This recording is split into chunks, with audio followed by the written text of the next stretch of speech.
Nuevamente queremos darles un saludo de parte de los pastores y miembros de Iglesia Bíblica del Señor Jesucristo. Y nuevamente, tanto mi esposa como yo queremos darle las gracias a todos ustedes por tantas muestras de amor y de cariño que nos han manifestado. Realmente nos hemos sentido como en casa. Gracias nuevamente. Yo quiero pedirles que ustedes vayan a Segundo de Reyes, si son tan amables, en el capítulo 5, el segundo libro de Reyes, capítulo 5, y que leamos del versículo 1 en adelante. Dice así la palabra de Dios.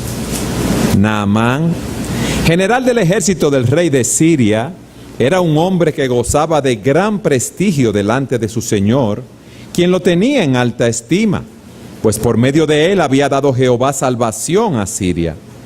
Era este un hombre valeroso en extremo, pero leproso. De Siria habían salido bandas armadas que se llevaron cautiva de la tierra de Israel a una muchacha, la cual se quedó al servicio de la mujer de Naamán.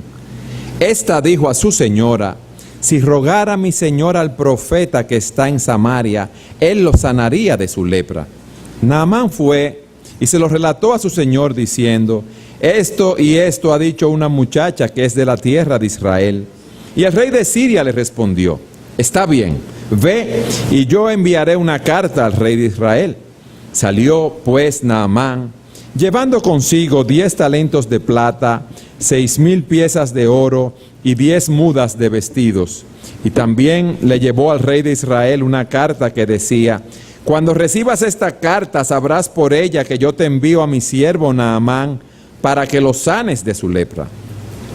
Luego que el rey de Israel leyó la carta, rasgó sus vestidos y dijo: ¿acaso soy yo Dios, que da vida y la quita, para que éste me envíe a un hombre a que lo sane de su lepra?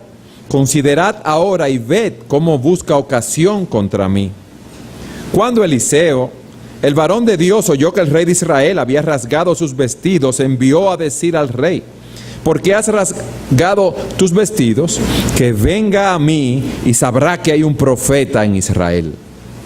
Llegó Naamán con sus caballos y su carro y se paró a las puertas de la casa de Eliseo. Entonces Eliseo le envió un mensajero a decirle: ve y lávate 7 veces en el Jordán. Tu carne se restaurará y serás limpio.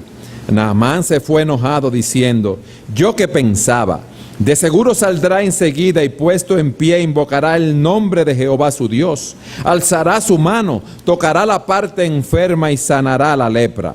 Habana y Farfar, ríos de Damasco, ¿no son mejores que todas las aguas de Israel? Si me lavo en ellos, ¿no quedaré limpio también? Y muy enojado se fue de allí. Pero sus criados se le acercaron y le dijeron: Padre mío, si el profeta te mandara hacer algo difícil, ¿no lo harías? ¿Cuánto más si solo te ha dicho: lávate y serás limpio? Descendió entonces Naamán y se zambulló 7 veces en el Jordán, conforme a la palabra del varón de Dios, y su carne se volvió como la carne de un niño y quedó limpio. Luego volvió con todos sus acompañantes a donde estaba el hombre de Dios, se presentó delante de él y le dijo: ahora conozco que no hay Dios en toda la tierra sino en Israel. Te ruego que recibas un presente de tu siervo. Pero él dijo: vive Jehová, en cuya presencia estoy, que no lo aceptaré. Y aunque le instaba a que aceptara alguna cosa, Eliseo no quiso. Entonces Naamán dijo: te ruego, pues, ¿no se dará a tu siervo de esta tierra la carga de un par de mulas? Porque de aquí en adelante tu siervo no sacrificará holocausto, ni ofrecerá sacrificio a otros dioses, sino a Jehová. En esto perdone Jehová tu siervo, cuando mi señor el rey entre en el templo de Rimón para adorar allí, y se apoye sobre mi brazo, si yo también me inclino en el templo del Rimón. Si hago tal cosa, que Jehová perdone en esto a tu siervo. Eliseo le respondió: ve en paz. Se fue pues y caminó como media legua de tierra. Esta escena que hemos leído se desarrolla en Siria, al norte de Israel. Siria era una nación pagana que no conocía al Dios verdadero. Era una nación llena de idolatría y ceguera espiritual. Y en estos versículos vemos una anticipación del evangelio que habría de salir de Israel a través del Mesías y luego ser proclamado a las naciones gentiles. Hoy estamos aquí en San José, Costa Rica, oyendo este evangelio que fue predicado a gentiles. ¿Quiénes eran los gentiles? Aquellos que no eran judíos. Nosotros seríamos en ese caso los gentiles. Y esta sanación de Naamán, como veremos, es una ilustración de lo que Dios haría más tarde a través del ministerio de nuestro Señor Jesucristo y de su iglesia. La sanación de Naamán no es solo la historia de la curación de un hombre, de una de las enfermedades más temidas en esa época, sino que también nos muestra la condición espiritual de todo hombre que no tiene a Jesucristo, que va camino a una condenación eterna y solamente puede encontrar esa salvación en Jesucristo a través de la fe. Y yo quiero que veamos el primer punto, Naamán, sus credenciales y su persona. ¿Quién era Naamán? ¿Qué nos dice ese primer versículo? Fíjense, Naamán, general del ejército de Siria. Él era el comandante general del ejército de Siria, el hombre de mayor grado. Lo más seguro, Naamán era el segundo al mando allí en Siria. Dice el texto que gozaba de gran prestigio, era un hombre muy importante allí y su señor, el rey, lo tenía en alta estima. Naamán era un héroe nacional. Él había librado a Siria de sus enemigos. Si lo viéramos hoy vestido de militar, es ese tipo de militar que tiene su kepi, su gorra llena de laureles y tiene su pecho lleno de medallas. Ese sería Naamán. Era un hombre, dice el texto, valeroso en extremo. Y ese término se usa para hablar en el Antiguo Testamento tanto de un guerrero muy valiente, así como de un hombre de gran riqueza. Entonces era un hombre rico y exitoso. Pero fíjense lo que nos dice el texto. Por medio de él había dado Dios o Jehová salvación a Siria. El éxito militar de él, aunque era un hombre que no era creyente, se debía a lo que el Dios soberano había hecho. Y aquí vemos cómo el Señor, el Dios Todopoderoso, utiliza personas creyentes y no creyentes para llevar a cabo sus planes y sus propósitos. Pero miren, a pesar de toda esa pompa, toda esa majestuosidad que él tenía, miren lo que dice el texto. Pero, él tenía todo eso, pero era leproso. Imaginémonos a Naamán disfrutando de todo el éxito que tenía, todo ese dinero, todo ese reconocimiento social. Las personas cuando lo veían seguro le hacían algún tipo de reverencia, lo trataban con mucha deferencia. Y quizás un día por la mañana se despierta y ve una manchita en su piel. Y resulta que cuando va al médico le dice que esa mancha en su piel es lepra. Y esa enfermedad que nosotros llamamos lepra es una enfermedad que empieza sin dolor, con manchas en diferentes partes del cuerpo, algún tipo de escamas, porque eso es lo que significa la palabra lepra. Y esa enfermedad empieza a progresar. La piel de la persona empieza a engrosarse, provoca llagas, se provocan úlceras. La piel, especialmente alrededor de los ojos, las orejas, se le forman protuberancias como surcos y la persona empieza como a hincharse. Y la cara de la persona parece la cara de un león. Imagínense la condición de una persona leprosa. Pero pasa algo más. Los dedos de las manos se le caen o son absorbidos. los dedos de los pies también, se le caen las cejas, se le caen las pestañas. Esa persona también empieza a despedir un olor que es muy desagradable.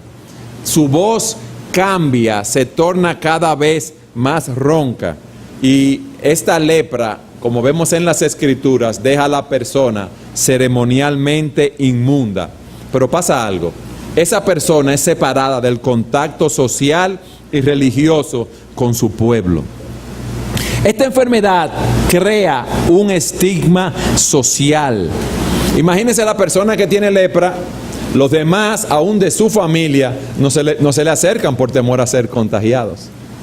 Y aquí está Naamán con toda esa riqueza, todo ese prestigio, con su mujer y sus hijos seguro, y no puede acercarse a ellos, no puede tomar a sus hijos, a sus nietos, abrazarlos, besarlos, jugar con ellos, sino que tiene que estar separado. Y dice Juan Carlos Ray lo siguiente, hablando de la lepra y comparándola al pecado: ¿no hay nada como la lepra entre nosotros? Sí, claro que sí, hay una horrible enfermedad del alma que está arraigada en nuestra naturaleza misma y se adhiere a nuestros huesos y tuétanos con una fuerza tremenda. Esa enfermedad es la plaga del pecado. Como la lepra, se trata de una enfermedad profundamente arraigada en nosotros, que infecta cada área de nuestra naturaleza: corazón, voluntad, conciencia, entendimiento, memoria y emociones. Como la lepra, el pecado nos hace repugnantes y abominables, inadecuados para la comunión con Dios y para la gloria del cielo. Como la lepra es incurable para cualquier médico terrenal, y de forma lenta pero segura nos conduce a la muerte segunda. Y lo peor de todo es que se trata de una enfermedad de la cual ningún hombre mortal está exento, algo que no ocurre con el caso de la lepra. ¿Por qué? Porque dice la Escritura que todos nosotros somos pecadores, que todos nosotros hemos pecado, que todos nosotros estamos destituidos de la gloria de Dios, que todos nosotros nos descarriamos como ovejas, que cada cual se apartó del camino que Dios había diseñado. Eso le pasa a todo ser humano que nace en esta tierra, pero no todo ser humano contrae la lepra. Dice la Escritura: no hay justo ni aun uno. No hay quien entienda, no hay quien busque a Dios, no hay quien haga lo bueno, no hay ni siquiera uno. Miren, el pecado estropea la vida. Desde que el pecado entró en el mundo, el hombre no ha tenido una vida plena. Dios nos creó para que nosotros disfrutáramos de todas las cosas buenas que Él nos había dado. Pero ¿qué resulta? El pecado entra en el mundo, y con el pecado la muerte. Y no importa, como dice el pastor Tim Keller, qué exitoso, qué importante, cuánto tenga un hombre en este mundo, no existe la felicidad completa, no existe una paz completa y total. Eso es lo que él dice. Dice: miren, yo no quiero ser pesimista, pero esa es la realidad.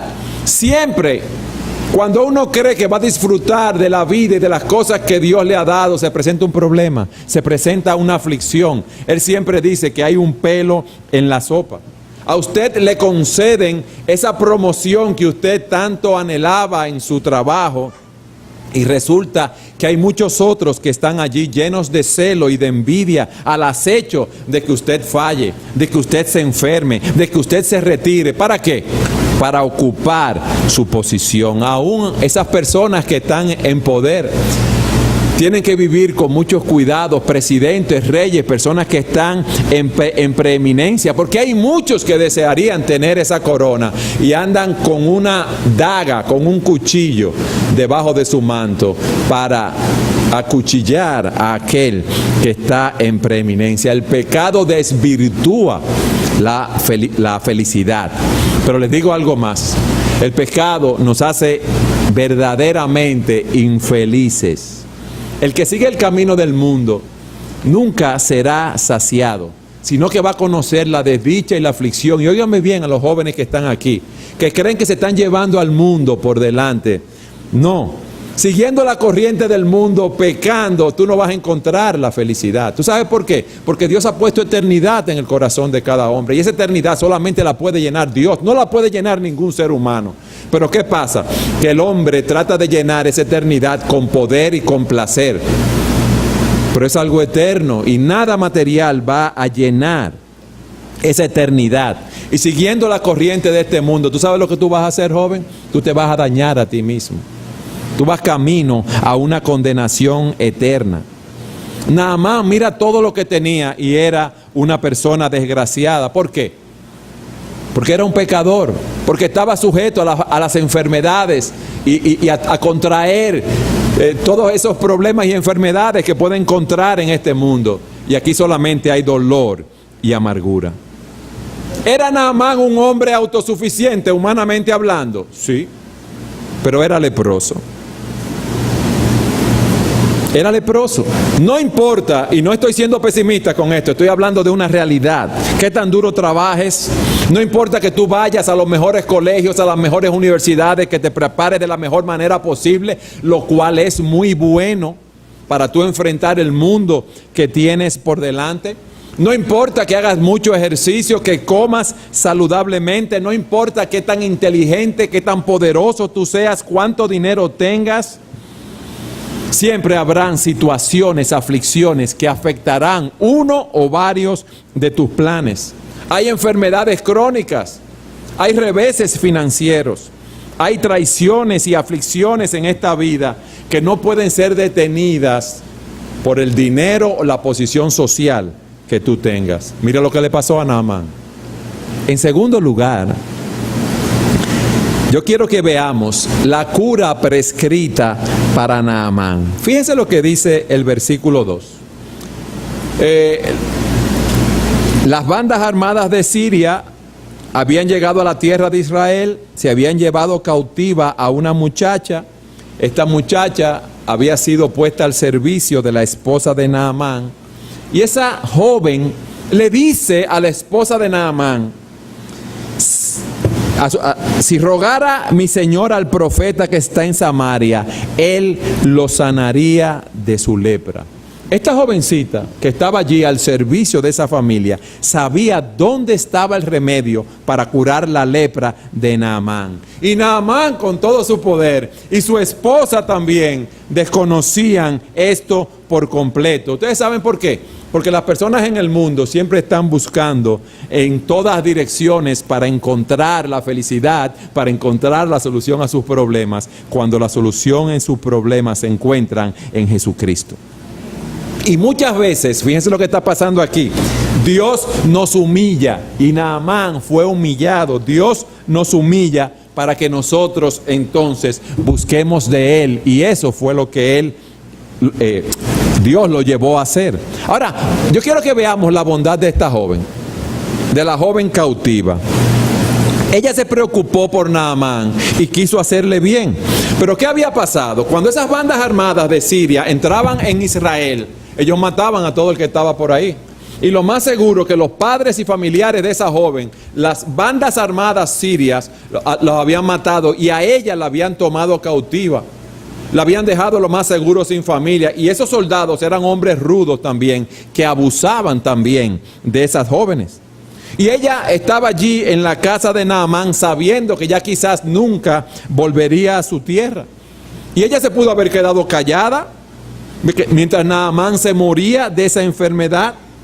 Y cada día que a Naamán se le cayera un dedo, la ceja, las pestañas, se le engrosara la cara, las orejas, ella podía gozarse y decir: wow, qué bien, mira todo el mal que me hicieron y hoy se le desprendieron 3 dedos. Ojalá que arda en el infierno, ojalá que se siga cayendo en pedazos y sufra lo que yo estoy sufriendo porque Él me separó de mi familia. Yo sé quién puede sanarlo, pero ¿tú sabes algo? Yo no se lo voy a decir a nadie. Ella actuó así.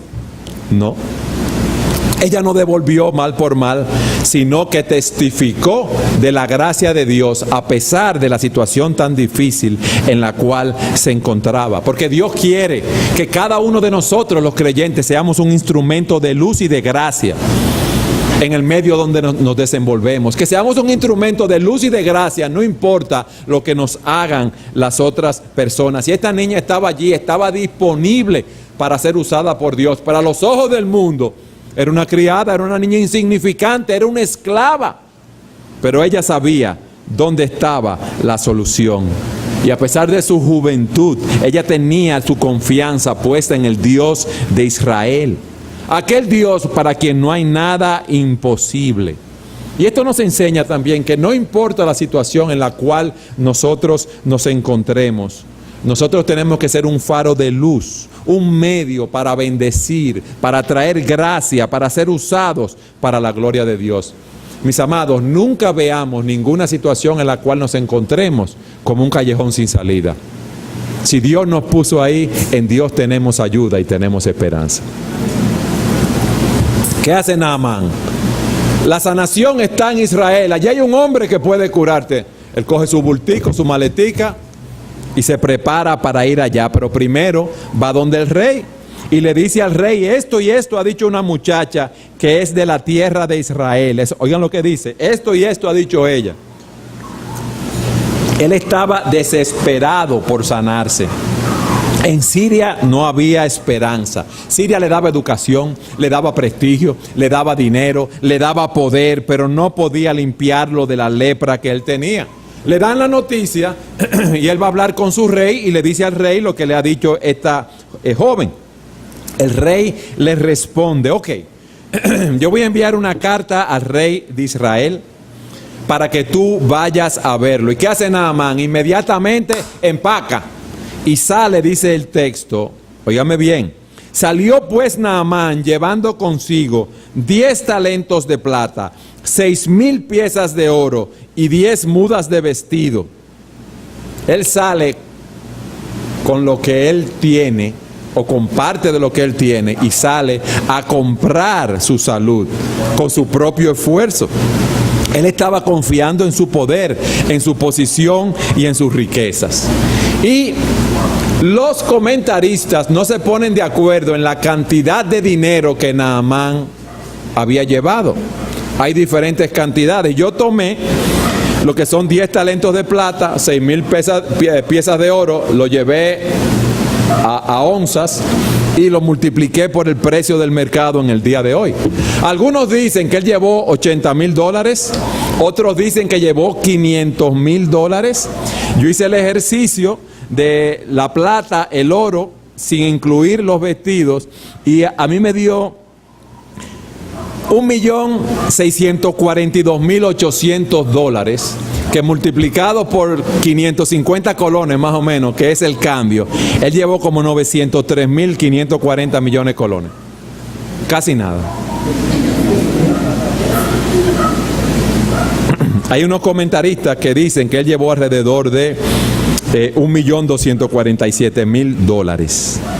Y también llevó una carta del rey, pensando que con el poder del rey y el dinero que él tenía en los bolsillos, con la tarjeta del seguro que él tenía, ya con eso él iba a ser sanado. Pero ¿qué pasa, mis amados? Ningún ser humano podía curar a Naamán.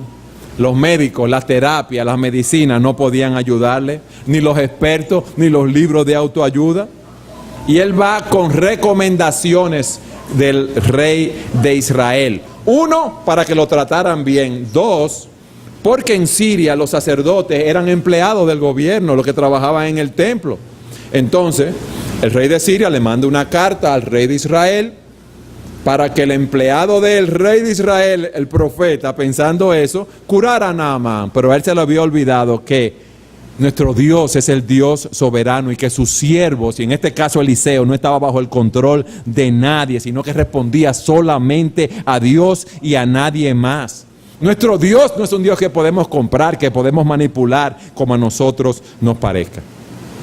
Llega la carta donde el rey de Israel, y el rey de Israel dice: ¿acaso soy yo Dios que da vida y la quita, para que éste me envíe a un hombre para que lo sane de su lepra? Y él piensa que el rey de Siria lo que está buscando es una excusa para invadirlo a él. Cuando Eliseo oye la situación, cómo está el rey de Israel, él le manda a decir que venga a mí y sabrá que hay un profeta en Israel. Que venga a mí, que aquí hay palabra de Dios. La solución está aquí, donde está el profeta de Dios. Y fíjense cómo el rey de Israel, teniendo al profeta de Dios allí, él no se había dado cuenta de eso, porque él pudo haber dicho igual que la niña, sí, aquí hay un hombre de Dios, aquí hay un representante del Dios Altísimo. Ve, vamos donde él para que él te cure. Él no había sido consciente de la presencia del profeta allí. Hasta aquí, ¿qué hemos visto? Dos cosas bien sencillas: las credenciales de Naamán y la cura prescrita, lo que le había dicho la joven. En tercer lugar, yo quiero que veamos el disgusto de Naamán. Naamán va donde Eliseo, y dice el texto del versículo 9: llegó Naamán con sus caballos y su carro y se paró a la puerta de la casa de Eliseo. Imagínense lo majestuosa que tiene que haber sido esa llegada. Un hombre como Naamán, es como si llegara a casa de una persona bien humilde, a una vivienda bien humilde, el presidente de la República o el presidente de los Estados Unidos, con toda su escolta, con todos esos militares, y él llega en su carro majestuoso. Imagínense ustedes cuando llegan primero los carros de la seguridad y después llega el presidente. Y Naamán dijo: bueno, ese hombre, yo llegaré y él va a agitar su mano y me va a curar la lepra. ¿Y qué hace Eliseo? Le envía un mensajero a decirle: ve y lávate 7 veces en el Jordán y tu carne se restaurará y serás limpio. Imagínense un hombre del poder y el prestigio de Naamán. ¿Cómo se tiene que haber sentido? Un hombre que estaba acostumbrado a que le rindieran honores, le rindieran pleitesía al comandante del ejército sirio. Y lo que hace Eliseo puede parecer algo grosero. Y muchos dirán: oye, pero qué falta de amor, qué falta de educación, qué falta de cortesía. Pero no es así. Miren, lo que Eliseo está haciendo al mandarle ese mensaje es un acto de amor. Porque era una forma de mostrar el orgullo y la altivez de Naamán para que éste pudiera recibir la gracia de Dios. ¿Quién era Naamán a los ojos de Eliseo? Un hombre de mucho prestigio, no un pecador al igual que nosotros. No importa qué tanto dinero tenga, no importa qué tanto prestigio social. Un pecador que necesitaba arrepentirse de sus pecados y confiar en Cristo para la salvación de su alma. Y así vemos cómo Eliseo no sale a recibirlo, porque ahí es que empieza el evangelio. Naamán era un leproso como cualquier otro leproso. Y Eliseo no está viendo a ese hombre de prestigio, no está viendo a Naamán el militar, no, está viendo a Naamán el leproso. ¿Cuál es la reacción de Naamán? Enojo. Y eso nos muestra el orgullo y la altanería de este hombre. Miren lo que dice el versículo 11.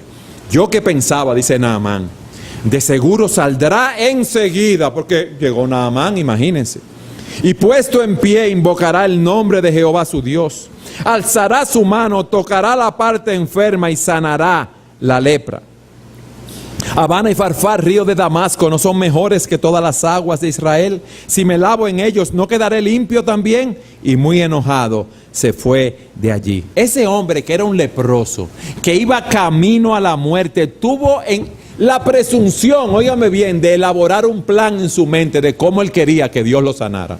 No solamente fue con el bolsillo lleno de dinero, sino que él quería que Dios lo sanara a su manera. Él quería ser sanado en sus propios términos. Y ese plan de Dios de sanación, ve allí al río y zambúllete 7 veces, era algo tonto. ¿Por qué yo me voy a ir a lavar a un río en Israel cuando en mi país hay ríos que tienen el agua muy clara? ¿Por qué? Porque ese río Jordán era un río muy fangoso también. No era un río de aguas cristalinas. Y dice Matthew Henry hablando de esto: sí, es cierto que podía lavarse en ellos y quedar limpio de suciedad, pero no curado de la lepra. El Jordán era el río prescrito y si esperaba que el poder divino le curase, había de someterse a la voluntad divina sin preguntar por qué ni cómo. Someterse a la voluntad divina. ¿Ustedes saben quién era Naamán?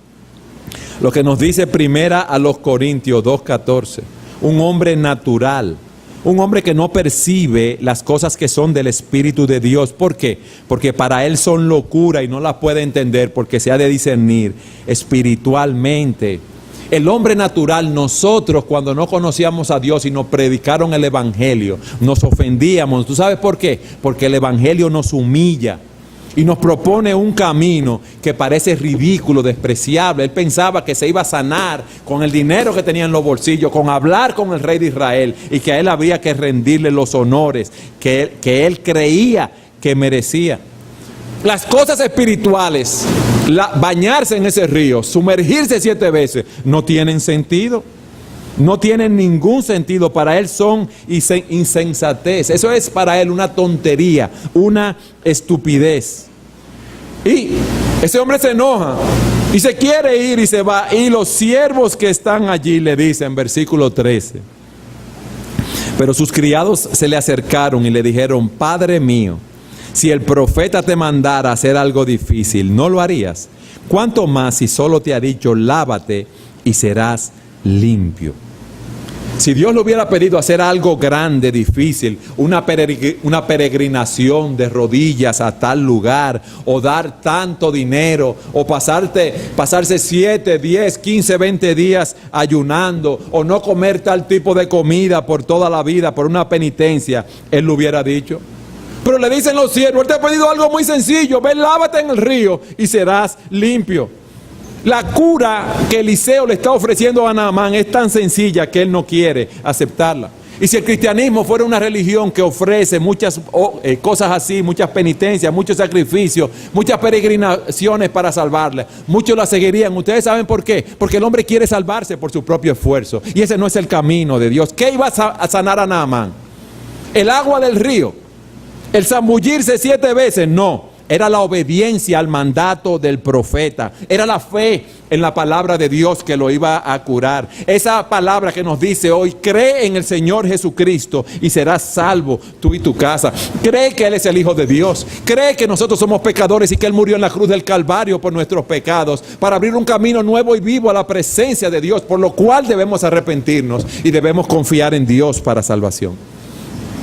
Y ese mandato tan sencillo nos ilustra de una manera simple lo que es el Evangelio, las buenas nuevas de salvación en Jesucristo.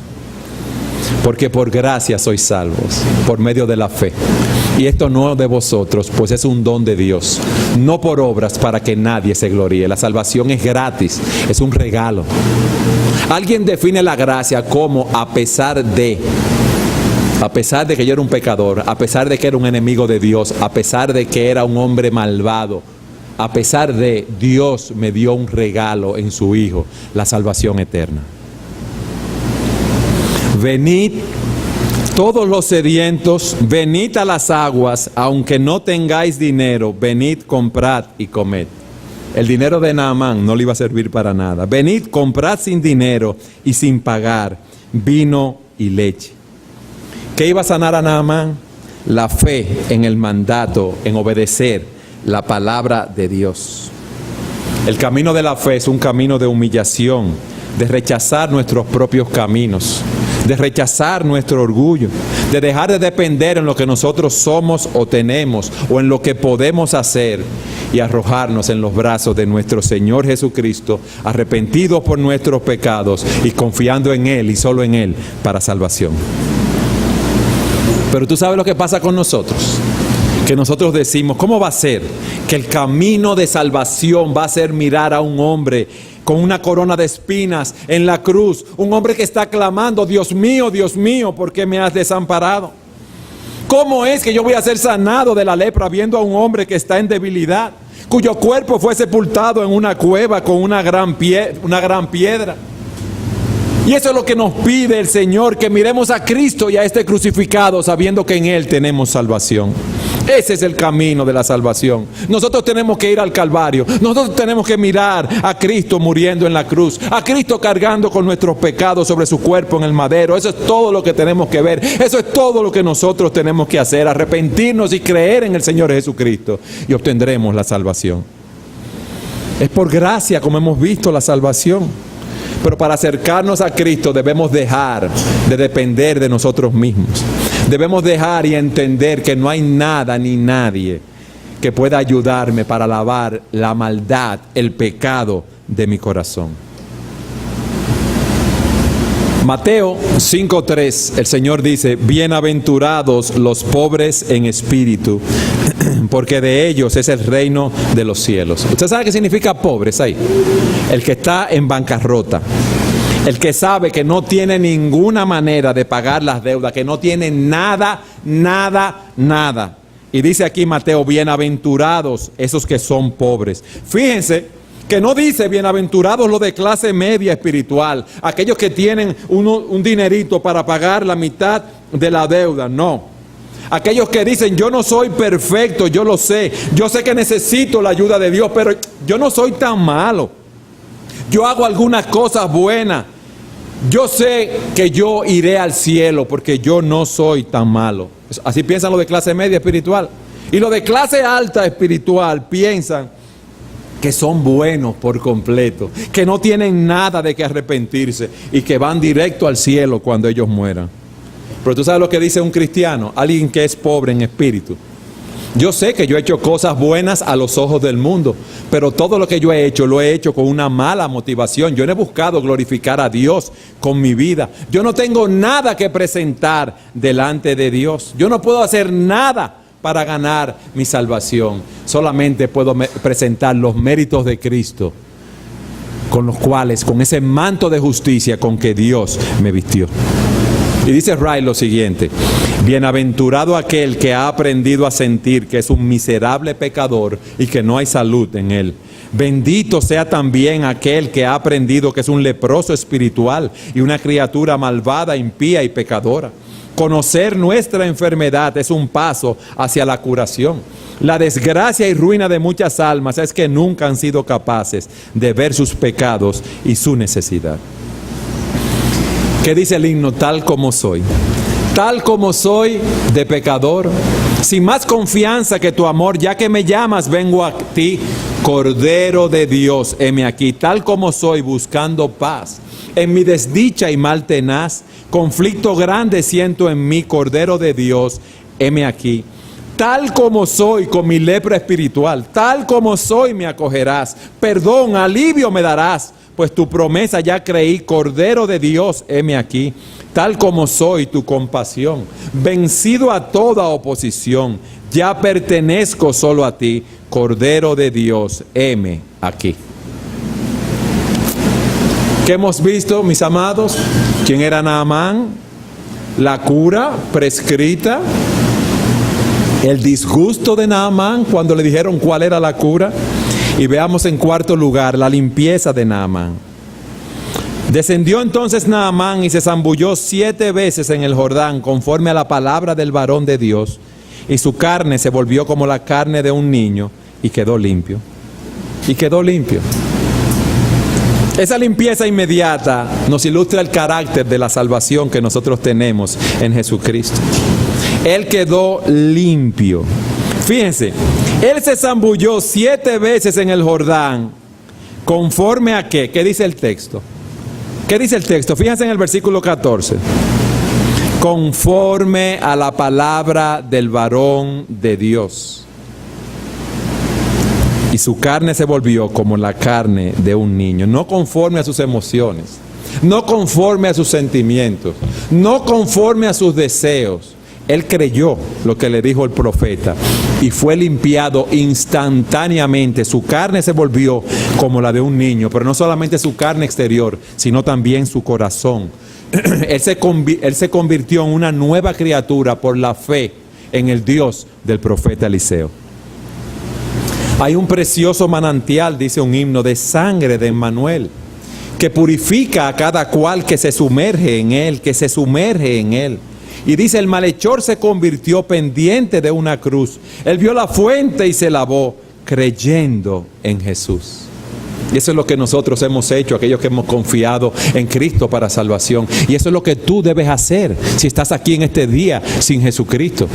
Deja ya de pelear, deja ya de patalear, deja de tratar de ganar la salvación con tus propios esfuerzos. Deja de tratar de buscar la felicidad en las cosas de este mundo, porque solamente la vas a encontrar en Jesucristo. ¿Cuál fue la respuesta de Naamán? Versículo 15. ¿Cuáles son los frutos? Naamán, dice la Escritura, si alguno está en Cristo, ¿qué dice? Nueva. Las cosas viejas pasaron y todas son hechas nuevas. Naamán era una nueva criatura. Y en primer lugar, fíjense lo que él dice. Ahora conozco que no hay Dios en toda la tierra, sino en Israel. Él confiesa a Dios. Lo que dice Romanos 10:8. Pero, ¿qué dice? Cerca de ti está la palabra en tu boca y en tu corazón. Esa es la palabra de fe que predicamos. Que si confiesas con tu boca que Jesús es el Señor y crees en tu corazón que Dios lo levantó de los muertos, serás salvo. Porque con el corazón se cree para justicia, pero con la boca se confiesa para salvación. Ahora conozco que no hay Dios en toda la tierra, sino en Israel. ¿Qué tanto testificas tú de nuestro Señor Jesucristo? Tú eres un hijo de Dios. Sal a publicar las maravillas que Dios ha hecho en tu vida. Aquí hay un pueblo, una ciudad, muchas personas, muchos ciudadanos que no conocen al Señor. Sal a publicar, a decir las maravillas que Cristo ha hecho en tu vida. En segundo lugar, vemos la gratitud. Él quería entregarle un regalo a Eliseo. Te ruego que recibas un presente de tu siervo, y Eliseo con prudencia se lo niega. Él había aceptado, Eliseo, la ayuda de la mujer sunamita y de su marido. Y quizás él no aceptó este regalo para que no pensaran que él estaba haciendo esa labor por dinero, que él era un asalariado. No. Naamán está agradecido, le ofrece a Eliseo un presente. Eliseo no lo acepta. Pero miren, en tercer lugar, la preocupación de Naamán con respecto a la adoración del rey de Siria. Dice, mire, ya yo no voy a sacrificar a ningún otro Dios. Pero cuando el rey de Siria entre al templo, él entra a adorar, y yo soy el segundo. Yo estoy al lado del rey cuando él entra a adorar al templo. Y Naamán le dice, vete en paz. Cumple con la función que tú tienes que cumplir. La cuestión es un asunto de tu actitud y de tu corazón. Es verdad que los cristianos tenemos que separarnos del mundo, pero hay situaciones en las cuales, como se encontraba este hombre, que era imposible hacerlo. Él debía desde su posición predicar ese evangelio, predicar esa salvación, predicar a ese Dios de Israel. Naamán sabía que él tenía que entrar en ese mundo.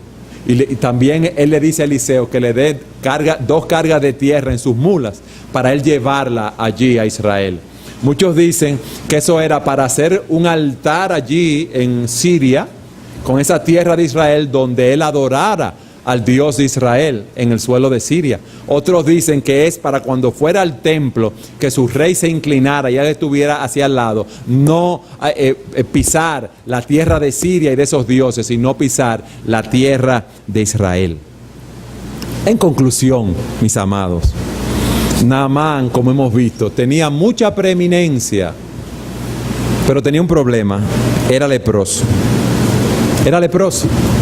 Y tenemos que aprender que Dios utiliza los fracasos personales, las enfermedades, las aflicciones que vienen a nuestras vidas para llevarnos al final de nosotros mismos, para que no confiemos tanto en nosotros mismos y quitemos nuestros ojos de esta tierra y la pongamos en los cielos, donde está el Señor y su salvación. Dice el salmista en el Salmo 119, 67, antes que fuera yo humillado, descarriado andaba, pero ahora guardo tu palabra. Dios nos humilla muchas veces para hacernos guardar su palabra. Bueno me es haber sido humillado para que aprenda tus estatutos, dice en el versículo 71. Y en el 73 dice, tus manos me hicieron y me formaron. Hazme entender y aprenderé tus mandamientos. El Señor está constantemente trabajando para llevar a las personas a sí mismo. No importa lo difícil, no importa lo oscura que sea tu situación, Dios utiliza los problemas de este mundo para que nosotros enfrentemos el problema más profundo que nosotros tenemos, el problema del pecado y la necesidad de perdón, la necesidad de salvación, que es nuestro problema mayor. Y Dios utiliza las crisis en nuestras vidas para ayudarnos a ver, aún a los creyentes, óyeme bien, para ayudarnos a ver lo que realmente tiene valor en esta vida. Si Naamán no hubiera sido afligido por esa enfermedad, hubiera seguido viviendo o habría seguido viviendo para sí mismo, para sus logros, para su posición, para sus riquezas. Pero esa enfermedad lo llevó al final de sí mismo, pero lo llevó a conocer al único Dios vivo y verdadero. Y eso era lo que Naamán necesitaba, y eso es lo que tú y yo necesitamos. Si tú estás aquí sin Cristo, tú necesitas la vida eterna. Y Cristo dice en Juan, y esta es la vida eterna. ¿Cuál es? Que te conozcan a ti, el único Dios verdadero, y a Jesucristo, a quien has enviado. ¿Por qué estamos hablando hoy de Naamán? Por la obra que Dios hizo en este hombre que era un gentil, al igual que nosotros, que no era judío. Y él tuvo un tiempo de aflicción con esa lepra, pero ahora está en la presencia de Dios, y nosotros lo veremos cuando vayamos a la presencia de Dios. Y dice la Escritura, ¿de qué le servirá al hombre ganar todo el mundo si pierde su alma? ¿O qué dará el hombre a cambio de su alma? Si él hubiera seguido con toda su pompa y todas sus riquezas y sin conocer a Dios, hubiera estado en el infierno, pero ahora está en gloria allí, alabando al Señor. Y esa porción de las Escrituras nos enseña esa realidad. Aquí vemos cómo Dios trabajó con ese hombre de una manera diferente, como trabaja con cada uno de nosotros, por medio de enfermedades, por medio de un vacío existencial, por medio de diferentes situaciones, como veíamos, reveses financieros. El dinero, la riqueza no pueden salvarnos, solamente la gracia de Dios. Pero este también es un mensaje acerca de la soberanía de la gracia de Dios. Oigan lo que dice Lucas 4:27. Y muchos leprosos había en Israel en tiempo del profeta Eliseo, pero ninguno de ellos fue limpiado, sino Naamán el sirio. Dios escogió a Naamán para salvación. Pero aquí vemos también lo que decíamos, una anticipación de la reunión de los gentiles en el reino de Dios. Cómo nosotros hemos sido hechos partícipes. Pero aquí también vemos, en tercer lugar, la necesidad que tenemos de someternos a Dios y el Evangelio. Deja de patalear ya con Dios. Deja de pelear. Deja de buscar la salvación por tus propios méritos. Sí, el Evangelio nos ofende porque nos dice que somos pecadores. Nos dice que vamos camino a una condenación eterna. Nos dice que hay un solo camino, que es Jesucristo, que hay un solo mediador entre Dios y los hombres, que es Jesucristo. Y que debemos depender de su gracia y solo de su gracia, su bondad y su misericordia para salvación. Pero qué bueno que todo aquel que cree en Él tiene vida eterna. De cierto os digo que el que oye mi palabra y cree al que me envió, tiene vida eterna y no vendrá a condenación, mas ha pasado de muerte a vida. Ve hoy a los pies de Cristo en arrepentimiento y fe, confesándole como tu Salvador y tu Señor, para que obtengas la vida eterna, para que el día que cierres tus ojos en esta tierra, que no sabemos cuándo será, lo abras inmediatamente en la presencia de Dios y disfrutes de Él para siempre. Vamos a orar. Padre, nuevamente te damos las gracias por tu palabra, porque día a día tú nos colmas de beneficios, Señor. Padre, gracias, porque a muchos de los que estamos aquí tú nos llevaste hasta el final de lo que nosotros podíamos hacer como seres humanos, para que entonces viéramos la gloria y la majestad de Cristo. Mira a las personas que están aquí que no te conocen. Oramos por ellos, Señor, para que tu palabra que es vida, obre en sus corazones y ellos puedan ver a través de los ojos de la fe a ese Cristo glorioso y entregar su vida a Él, de manera que ellos también puedan conocerte y puedan tener esa vida eterna. Alabamos tu nombre en este día, Señor, y te damos gracias por ese glorioso evangelio y pedimos tu bendición en el nombre de Jesús.